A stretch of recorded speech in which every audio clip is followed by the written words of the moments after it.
নমস্কার, আমি সুদীপা চ্যাটার্জি আবার চলে এসেছি আপনাদের জন্য নিয়ে সুদীপার সংসারের একটা ঝকঝকে নতুন এপিসোড। সুদীপার সংসার 7 দিন রং তার ভরে যাবে তোমাদের মনে। দেখে নিয়েছেন আজকে কি তৈরি হচ্ছে। আপনাদের সকলকে ভাতৃদ্বিতীয়ার অনেক অনেক শুভেচ্ছা জানিয়ে অভিনন্দন জানিয়ে শুরু করছি আজকের এপিসোড। ভাইফোঁটা এমন একটা দিন যেখানে মানে যে দিনের আগের দিন মিষ্টির দোকানের সামনে একটা লম্বা লাইন পড়ে। আগে তো আমরা লাইন দিয়ে মিষ্টি কিনেছি, কিন্তু মিষ্টিটা ভাইফোঁটার একটা যেন ইন্টিগ্রাল পার্ট। মানে আপনি যতই মাটন রান্না করুন, যতই মাছ হোক, যতই নানান রকমের লুচি টুচি হোক, সকালবেলা কিন্তু একটা মিষ্টির প্রিপারেশন চাই।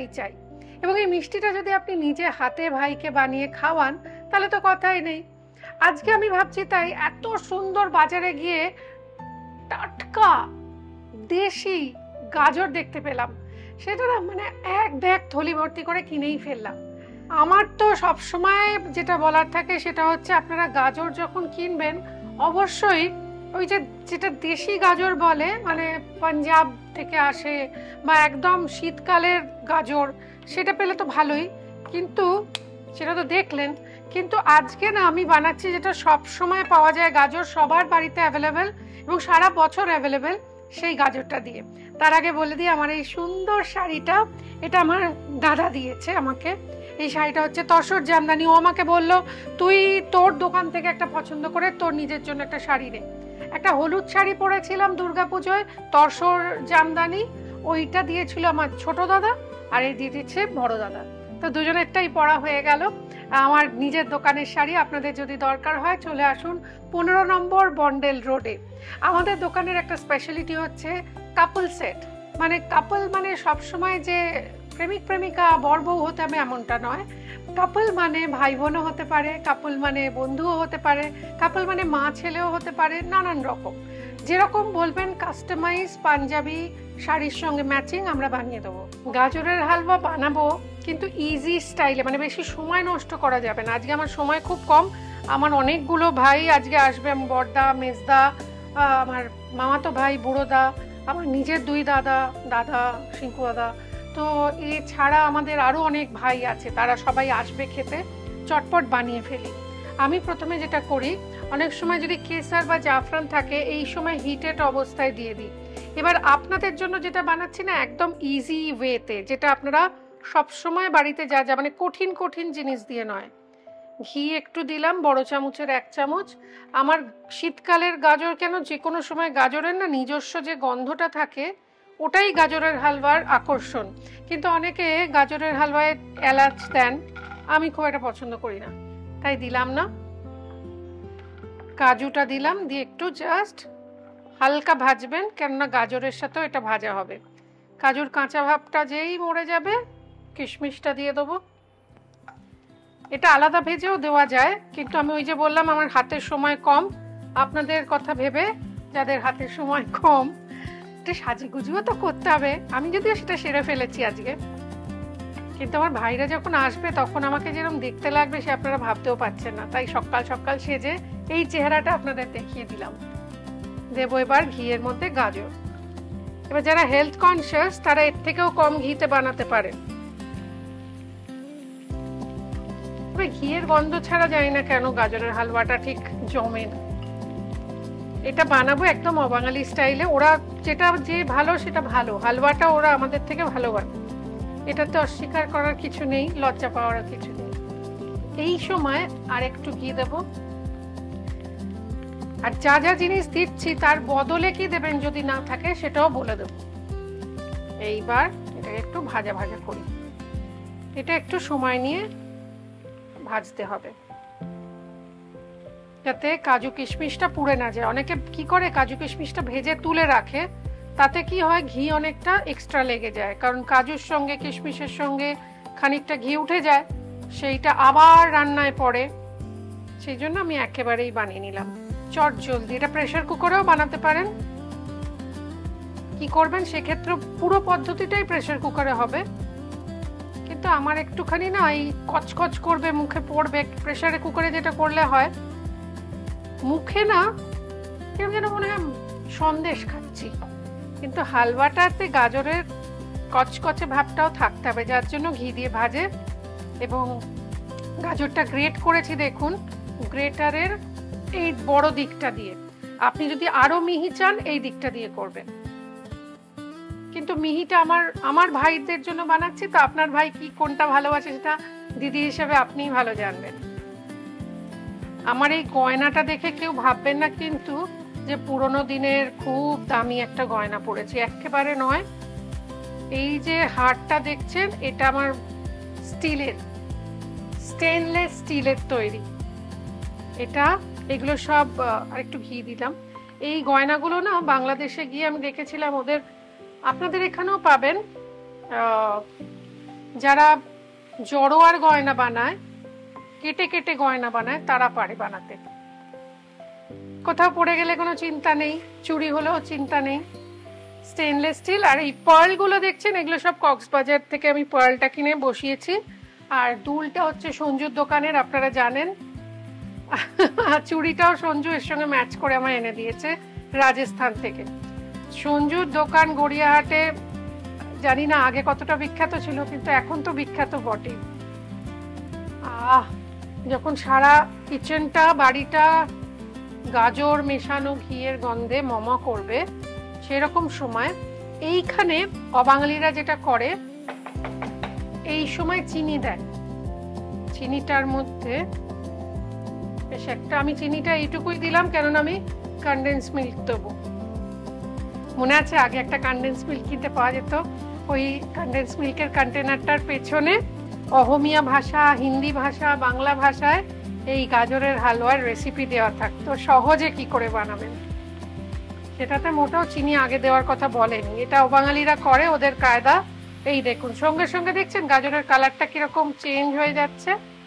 এর মধ্যে 1 চিমটে নুন দেখুন, এবার জল ছাড়বে।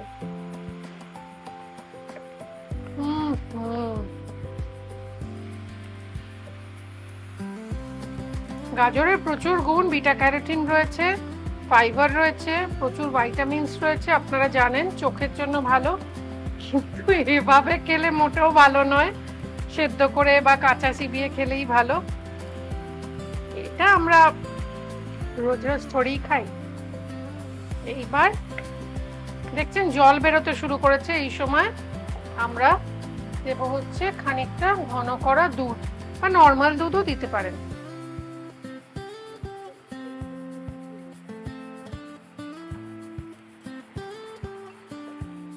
দুধটা দিয়ে এটা একটু সেদ্ধ হতে দেবো। গাজর প্রেসার কুকারে করবেন যখন, তখন এই সময় দুধ দিয়ে 2টো হুইসেল দিয়ে নিতে পারেন। আর যদি দেখেন প্রেসার কুকার ভর্তি ভর্তি আছে, তাহলে একটা হুইসেল দিলেই যথেষ্ট। ওকে, 2টো দিলে আবার সেক্ষেত্রে গলে যেতে পারে। 2টো কখন দেবেন? যখন প্রেসার কুকারটা বড় আর গাজরটা কম রয়েছে। এটা না আমার মা আমায় শিখিয়েছিল, আমার কোনো আইডিয়া ছিল না। আমি জানতাম মাংস 1 কেজি 3 কেজি যাই হোক না কেন 8টা হুইসেল তো দেবই, 8টা থেকে 10টা। কিন্তু পরে মা আমাকে, আমি দেখলাম কোনো সময় মাংস সেদ্ধ হচ্ছে, কোনো সময় হচ্ছে না। তারপর জানলাম যে প্রেসার কুকারের আকৃতি, মানে কতটা জায়গা ভরে রয়েছে। যদি একদম নিচের দিকে অল্প একটু মাংস রান্না করছি, সেক্ষেত্রে হুইসেল 1-2টো বেশি দিতে হবে। আর যদি পুরো ভর্তি ভর্তি থাকে, তাহলে হুইসেল 1-2টো কম। ব্যাস, এবার কোমর বেঁধে নিন, রান্না প্রায় রেডির দিকে। একবার নাড়াচাড়া করে দেখতে হবে, গাজর একদম সফট নরম হয়ে গেছে। রান্না করবেন যখন, রান্নার ওপর এরকম করে হামলে পড়ে আমার একটা স্বভাব ছিল দেখা, একদমই দেখবেন না। দেখুন দুধটাও টেনে নিয়েছে আর গাজরের রসটাও টেনে নিয়ে গাজর নিজেই সেদ্ধ হয়ে গেছে। এবার আমরা যেটা করব, আমি এটাকে ওই যে বললাম একটু রিচনেস, একটু ওদের মতো, একটু অবাঙালিদের মতো, যেটা যাদের মতো সেরকমই করা ভালো। আমার কাছে কেশরি কালার আছে, রং যেটা বিরিয়ানিতে দেয়, সেটা একটু ছড়িয়ে ছড়িয়ে দেব। খুব বেশি লাগে না,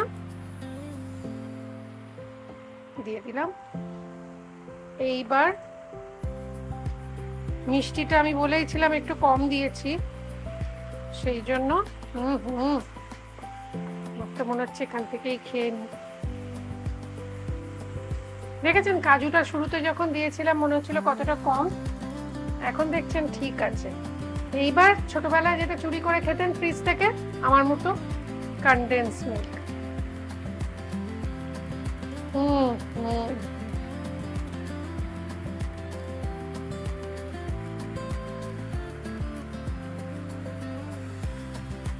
এই জন্যই চিনিটা কম দিয়েছিলাম।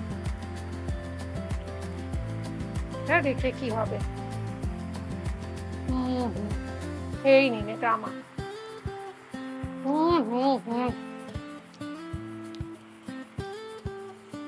পাউরুটি দিয়ে কনডেন্স মিল্ক খেয়েছেন কখনো?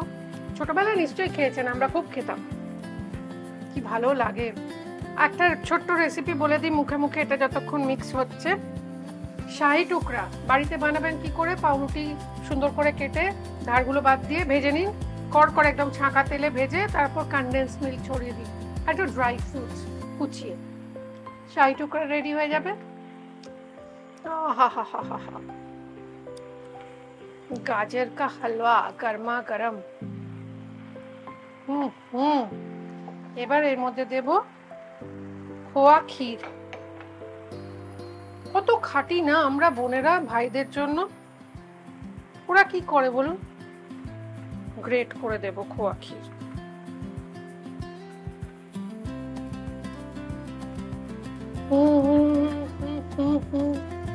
দিলাম ফোঁটা, লা লা লা।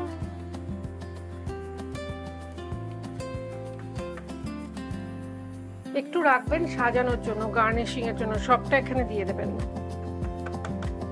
খোয়া ক্ষীর দিয়ে একটা মাংসর রেসিপি আছে, আপনাদের দেখাবো আগামী দিনে। আপনাদের ভাইফোঁটা কার কিরকম কাটলো, কে কি বানালেন, কে কি খেলেন, ছবি কমেন্ট বক্সে প্লিজ শেয়ার করুন, আমাদেরও তো দেখতে ইচ্ছে করে। আর আপনারা গাজরের হালুয়া যদি আমার রেসিপিটা দেখে বানান তাহলে প্লিজ কমেন্ট বক্সে জানাবেন এই রেসিপিটা ফলো করে আপনার উপকার হলো না অপকার। সত্যিটা বলবেন, সত্যিটা সবাই জানুক। আমি তো জানি ভালো হবেই, তাই জন্য কনফিডেন্ট বলেই বলছি।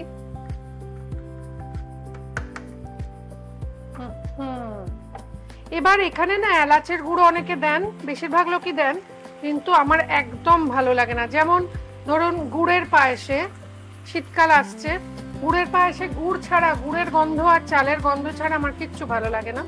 আমি আমার যেটা ভালো লাগে সেভাবে রান্না করলাম, আপনারা যেরকম ভালো লাগে সেরকম ভাবে বানাবেন। যদি মনে হয় এলাচের গুঁড়ো দিয়ে রিচনেস গোলাপ জল দিয়ে বাড়াবেন তাহলে কি হবে, সেটা আপনার মতো হবে ঠিকই, কিন্তু গাজরের যে মূল গন্ধটা সেটা কিন্তু উধাও হয়ে যাবে। গাজর ঘিয়ে ভাজা গাজরের যে নিজের একটা খুশবু আরোমা, সেটা থাকবে না। হয়ে গেছে গাজরের হালুয়া রেডি। এটাকে আমরা গরমা গরম সার্ভ করে দেবো।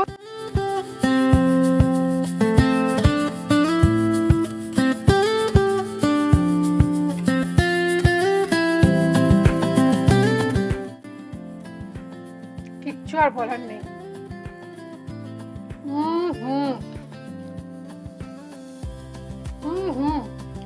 বলার নেই থাকলে উঠিয়ে বলতাম এই রান্না তুমি ছাড়া কেউ পারবে না সুদীপা। প্রথম কথা, বাজার থেকে যেটা আমরা কিনে খাই তার এত স্বাদ হয় না, তার কারণ বাড়িতে যতগুলো উপকরণ দেখলেন এগুলো এত বেস্ট অফ দ্য বেস্ট উপকরণ দিয়ে আপনি বানাবেন, এর টেস্টই আলাদা হবে। আমার খাওয়া উচিত হচ্ছে না, তবু খেয়ে নি। কেমন লাগলো আজকের রেসিপি? বানাবার পর কেমন লাগলো আমাকে লিখে জানাতে ভুলবেন না। এইখানে কমেন্ট বক্সে লিখুন আরো কি কি দেখতে চান। বুঝতেই পারছেন আমার কথাটি ফুরোলো, মোটে কাটছি মুড়োলো। বাই।